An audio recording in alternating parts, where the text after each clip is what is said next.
হ্যাঁ, আমি জানি সরস্বতী পূজারও অনেক আগে শেষ হয়ে গেছে, কিন্তু আমার পরীক্ষা সেটা তো এখনও শেষ হয়নি। তাই মাঝে একটু সময় বের করে এডিট পোস্ট করছি। আর আগে বলে দিই, ব্লগটা কিন্তু 2টা পার্টে আসবে, সকাল সন্ধ্যা মিলিয়ে।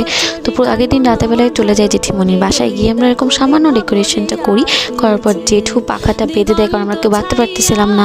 তারপর মেজে ঠাকুর বসায়, আমরা দেখি সবটা ঠিক ছিল, তারপর চলে আসি বাসায়। পরের দিন সকাল 6:30টার সময় ঘুম থেকে উঠে আবার হলুদ দিয়ে স্নান করে চলে যাই জেঠিমণির বাসায়, গিয়ে বসে পড়ি মালা গাঁথতে। তো জেঠিমণি সব করে রাখছিল, আমি শুধু মালাটাই গাঁথছিলাম। তো মালাটা গাঁথার পরে ঠাকুরের গলায় আমি মালাটা পরিয়ে দিই। মালাটা পরিয়ে দেওয়ার পর বেশ কিছুক্ষণ বসেছিলাম, কারণ পুরোহিতমশাই নিচে একটা পুজো করছিল। যে ছোটো মাকে বলে আমার ব্লগে একটু আসো, হাই করে দাও। তারপরে পুরোহিতমশাই চলে আসে, পুজো শুরু হয়। পুজো বেশ তাড়াতাড়ি শেষ হয়ে যায়। তারপর আমরা সবাই অঞ্জলি নিই। অঞ্জলি নেওয়ার পরে জেঠিমণি সবাইকে চরণামৃত দিচ্ছিল। আর পিচ্চিটাকে কোনোভাবেই আমরা চরণামৃত খাওয়াতে পারিনি।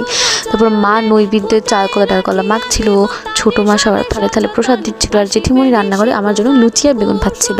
তো প্রসাদ খেয়ে চলে যাই বড়মা বাসায় ঠাকুর দেখতে। তারপর আরও অনেক কিছু করছি, সেগুলো পোস্ট করবো পার্ট 2-তে।